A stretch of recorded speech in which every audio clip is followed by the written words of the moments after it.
आज निफ्टी में हमें 3 ट्रेड्स मिले, जिसमें से कि तीनों ही ट्रेड्स में हमें आज अपना टारगेट मिला। तो सबसे पहले हम देखेंगे कि निफ्टी के अंदर आज कहां पे ट्रेड सेटअप बने थे, और उसके बाद हम कल के लिए निफ्टी के important support and resistance level discuss करेंगे, जहां पर कि हमें कल का ट्रेड प्लान करना है। आज निफ्टी यहां पर फ्लैट खुला। फ्लैट खुलने के बाद अगले 5 मिनट के अंदर ही निफ्टी ने एक सडन अपवर्ड मूव दिखाया और यहां पर 25,655 के लेवल के ऊपर क्लोजिंग दे दी। इसके बाद जो नेक्स्ट कैंडल निफ्टी ने बनाई वो एक डोजी कैंडल टाइप कैंडल थी, जो कि बताता है कि मार्केट यहां से रिवर्सल दे सकता है। तो जैसा कि मैंने आपको बताया था कि शुरुआती तौर के ऊपर मार्केट के अंदर जो एक ट्रेड बनता है वो काफी ज्यादा यहां पर रिस्की होता है, लेकिन इसके अंदर टारगेट हिट होने के चांसेस बहुत ज्यादा होते हैं, क्योंकि मार्केट सडन मूवमेंट यहां पर देता है। तो 1:1 का जो टारगेट होता है वो बुक करना हमारे लिए यहां पर बहुत आसान होता है। तो यहां पे इस डोजी कैंडल पे आप लोग क्या एंट्री लेंगे? यहां पे आप लेंगे एक सेलिंग की एंट्री, जो कि इसके लो के नीचे रहेगी। और सेलिंग की एंट्री क्यों लेंगे? क्योंकि मार्केट यहां पे डाउन से अप ट्रेंड के अंदर गया है। अगर आप कल का एक ट्रेंड देखेंगे तो मार्केट लगातार नीचे की तरफ गिरा है, और उसके बाद आज ही देखेंगे आप मार्केट ने वहीं पे ओपनिंग दी जहां पे कल क्लोजिंग दी थी लगभग, और उसके बाद सडन पहली ही कैंडल ने यहां पर इस लेवल के ऊपर क्लोजिंग दे दी। तो मतलब कि यहां पर जिन जिन लोगों ने कल कॉल बाय किया होगा तो प्रॉफिट बुकिंग आना पक्का है। तो यहां पर क्या कर सकते हैं आप, इसके लो के नीचे आप एंट्री लेंगे। एंट्री लेने के बाद जो आपका एसएल रहेगा वो इसी डोजी कैंडल का हाई रहेगा। तो लगभग यहां पे 27 to 28 पॉइंट का आपका एसएल रहेगा। इसका 1:1 का आप यहां पे टारगेट रखेंगे, और अगर आप नेक्स्ट कैंडल ही देखेंगे तो यहां पे नेक्स्ट कैंडल ने ही आपका जो टारगेट है वो यहां पर हिट कर दिया है। तो पहली जो ट्रेड होती है वहां पे रिस्क रहता है, मैंने आपको कल भी बताया था। जैसे कल के दिन हमारा स्टॉप लॉस हिट हुआ था पहली ट्रेड में, लेकिन आपका जो टारगेट है वो आने के चांसेस बहुत ज्यादा यहां पर रहते हैं। अब इसके बाद अगर हम आगे चलेंगे तो आगे जाके देखेंगे मार्केट ने 25,578 के लेवल को यहां पर क्रॉस किया है। अब यहां पे नीचे जैसे मार्केट गया तो यहां पे अगर आप ट्रेड लेने का सोच रहे हैं तो ट्रेड आप ले सकते हैं, कोई दिक्कत की बात नहीं है। लेकिन इशू क्या है कि यहां पे जो एसएल है वो काफी ज्यादा बड़ा यहां पर हो जाएगा। अगर आप देखेंगे इस कैंडल का जो लो है वो है 25,570, और अगर आप इस कैंडल का हाई देखेंगे जो इसकी पिछली रेड कैंडल दिख रही है, इसका हाई है 25,640 के आसपास। तो मतलब कि लगभग आपका यहाँ पे 70 पॉइंट का एसएल है। तो अगर 70 पॉइंट्स का एसएल आप यहाँ पे ले सकते हैं तो यहाँ पे आप ट्रेड कर सकते हैं, लेकिन इस टारगेट के लिए आपको हो सकता है कि पूरे दिन का इंतजार यहाँ पे करना पड़े, और हो सकता है कि आपका नेक्स्ट ट्रेड आपको मतलब कि इतना बड़ा टारगेट है तो या तो इसका एसएल होगा या तो इसका टारगेट होगा, या तो 70 पॉइंट मार्केट ऊपर या तो 70 पॉइंट मार्केट नीचे। तो मैक्सिमम एक आधा ट्रेड आपको और मिलेगा। तो अगर आप करना चाहो तो ऐसी कंडीशन में भी ट्रेड कर सकते हो, लेकिन मैं यहाँ पे सिर्फ स्कैल्पिंग को ही आपको सिखा रहा हूं कि स्कैल्पिंग के अंदर कैसे इजी प्रॉफिट निकाल सकते हैं। तो इसके लिए इस ट्रेड को हमने यहाँ पर अवॉइड किया। अब आगे चलेंगे तो देखिए मार्केट नीचे की तरफ गया है। अब नीचे की तरफ मार्केट गया तो अब हम क्या करेंगे, हमारा रूल है पुल बैक का। अब पुल बैक का वेट करेंगे, मतलब कि मार्केट वापस से 25,578 के लेवल के पास आए और वहां पे हमें कुछ रिवर्सल कैंडलस्टिक पैटर्न देखने को मिले। तो यहाँ पे थोड़ा सा आगे जाके देखेंगे, लगभग 11 बजे के आसपास आपको यहाँ पर एक रेड कैंडल देखने को मिल रही है, जिसका जो हाई है वो आपके 25,578 के लेवल के बहुत पास है। मतलब कि अगर इस कैंडल के हाई की बात करें तो वो है 25,575, और जो आपका रेजिस्टेंस का लेवल है वो है 25,578। मतलब कि लगभग 3 पॉइंट्स का गैप है इस कैंडल के हाई और आपके इस रेजिस्टेंस लेवल में।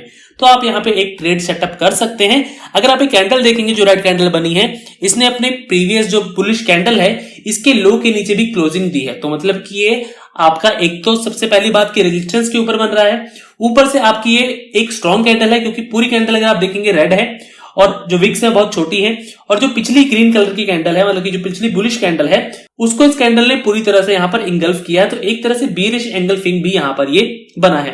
तो यहाँ पे आप क्या करेंगे, एक सेल का ट्रेड लेंगे। इसके लो के नीचे आपका जो एसएल रहेगा वो रहेगा 25,578 का लेवल। जैसा कि मैंने आपको बताया था कि अगर आपका एसएल 25 पॉइंट से कम का होता है तो आप अपना नियरेस्ट सपोर्ट या फिर नियरेस्ट रेजिस्टेंस अपना एसएल रख सकते हैं। तो यहाँ पे अगर आप आगे जाके देखेंगे तो अगली 2 से 3 कैंडल के अंदर आपका टारगेट आपको यहाँ पर मिल गया है। अब आगे जाके हम वेट करेंगे फिर से एक पुल बैक का, जब तक कि मार्केट इस पे से किसी भी लेवल को क्रॉस नहीं कर देता। अब आगे जाके देखेंगे तो फिर से यहाँ पे हमें एक पुल बैक देखने को मिला है। अब पुल बैक के बाद अगर नेक्स्ट कैंडल हम देखें तो यहाँ पे फिर से हमें एक नेगेटिव कैंडल देखने को मिली है, जिसका कि हाई लगभग सेम है, पिछली कैंडल के आसपास ही है, लगभग 50 पैसे या फिर 70 पैसे का फर्क है। तो यहाँ पे भी आपका एक ट्रेड बनेगा, लेकिन यहाँ पे एक ट्रेड लेने से पहले एक चीज आप देख लीजिए, ये ट्रेड रिस्की है। रिस्की क्यों है? क्योंकि अगर आप यहाँ पे देखेंगे मार्केट नीचे की तरफ आया, पहला लो बनाया, पहला लो बनाने के बाद मार्केट ने पुल बैक दिया, मार्केट वापस से नीचे आया, दूसरा लो बनाया और फिर मार्केट वापस से ऊपर गया। तो अभी आप अगर देखेंगे तो जो दूसरा लो है वो पहले लो के ऊपर है, मतलब कि मार्केट के अंदर यहां पर सिग्निफिकेंट सेलिंग नहीं हुई है जितनी की होनी चाहिए मार्केट को नीचे आने के लिए। तो यहां पे मार्केट आपको एक सिग्नल दे रहा है कि मार्केट यहां से ऊपर जा सकता है, तो ज्यादा रिस्की ट्रेड यहां पर नहीं लेना है। तो यहां पे ऑलरेडी हमारे पास 2 टारगेट्स हैं, तो हम ये रिस्की ट्रेड यहां पर ले सकते हैं। तो सिर्फ इसीलिए हमने यहां पर ये ट्रेड लिया। अगर हमारे पिछले 2 ट्रेड्स में से किसी एक ट्रेड में एसएल होता तो ये ट्रेड हम यहां पर ना लेते। तो इस कैंडल के ऊपर हमारा ट्रेड कैसे बनेगा, इस कैंडल का लो हम मार्क करेंगे और इस कैंडल के ऊपर जो नियरेस्ट रेजिस्टेंस लेवल है आपका 25,578 का, ये रहेगा आपका एसएल। तो लगभग 23 पॉइंट्स का आपका एसएल है। आगे जाके देखेंगे तो लगभग 1, 2 और 3 तीसरी कैंडल के ऊपर आपका यहाँ पे टारगेट आपको मिल गया है। और ये जो टारगेट है आप देखेंगे बिल्कुल मार्केट वहीं से रिवर्स हुआ है जहां पे कि आपको टारगेट मिला है। तो ये हमारे 3 ट्रेड्स थे जो कि आज हमें देखने को मिले। अगर आगे जाके और देखते हैं आप तो मार्केट ने देखिए ऊपर की तरफ ब्रेकआउट दिया है, ऊपर की तरफ ब्रेकआउट दे दिया है 25,578 के लेवल के ऊपर। अब यहां पे मार्केट आ गया है इस लेवल के ऊपर। तो अब हम क्या करेंगे, मार्केट ऊपर है तो मार्केट के वापस से नीचे आने का वेट करेंगे, मतलब कि पुल बैक का वेट करेंगे।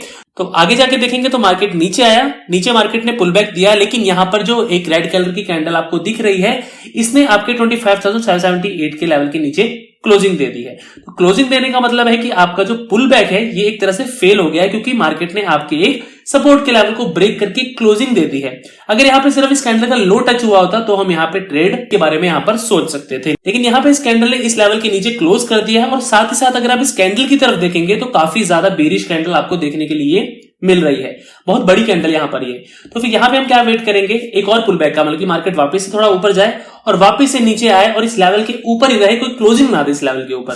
तो अगर हम आगे जाके देखेंगे तो यहां तक लगभग 1:40 तक हमें कोई भी कैंडल ऐसी नहीं दिख रही है जो कि ऐसा कुछ सिग्नल हमें दे रही हो कि हम जिसके ऊपर बाय कर सके।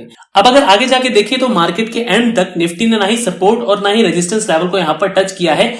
ये लास्ट के अंदर 15-15 के बाद मार्केट ने टच किया है, तो 15-15 के बाद हमें कोई भी इंट्राडे ट्रेड यहां पर नहीं करना होता है। तो इसलिए इसके बाद हमारा कोई भी ट्रेड सेटअप यहां पर नहीं बना है। तो ये तो हो गए आज के ट्रेड सेटअप। तो अब बात कर लेते हैं कल के लिए निफ्टी के important support and resistance level की, जहां पे कि हम कल ट्रेड प्लान करने वाले हैं। तो निफ्टी के सबसे पहले सपोर्ट की बात करें तो 25,491 का लेवल जो है वो निफ्टी का सबसे पहला सपोर्ट है, जो कि आज का इंट्राडे लो भी है। अगर निफ्टी इस लेवल को ब्रेक कर देता है तो निफ्टी यहां पर 25,448 के लेवल तक जा सकता है, जो कि निफ्टी का एक इंपॉर्टेंट सपोर्ट लेवल है। वहीं निफ्टी के मेजर सपोर्ट की बात करें तो 25,376 का लेवल निफ्टी का मेजर सपोर्ट लेवल है। वहीं अगर निफ्टी के नियरेस्ट रेजिस्टेंस की बात करें तो 25,578 का लेवल निफ्टी का नियरेस्ट रेजिस्टेंस है। अगर निफ्टी इस लेवल को ब्रेक करता है तो निफ्टी यहां पर 25,445 तक के लेवल को यहां पर टच कर सकता है, जो कि निफ्टी का नेक्स्ट इंपॉर्टेंट रेजिस्टेंस लेवल है। वहीं निफ्टी के मेजर रेजिस्टेंस की बात करें तो 25,679 का लेवल निफ्टी का मेजर रेजिस्टेंस है। तो ये सारे के सारे आपके इंट्राडे के important support and resistance level हैं। अगर कल निफ्टी इनमें से किसी भी लेवल को टच करता है तो वहां पे आपको अपना ट्रेड प्लान करना है। तो सारे के सारे important support and resistance level आप चार्ट के ऊपर प्लॉट कर लीजिए, ताकि जब आप कल ट्रेड करने जाएं तो आपको कोई भी कंफ्यूजन यहां पर ना हो। तो फिलहाल के लिए इस वीडियो में बस इतना ही, मिलते हैं कल एक नई वीडियो में, तब तक के लिए नमस्कार।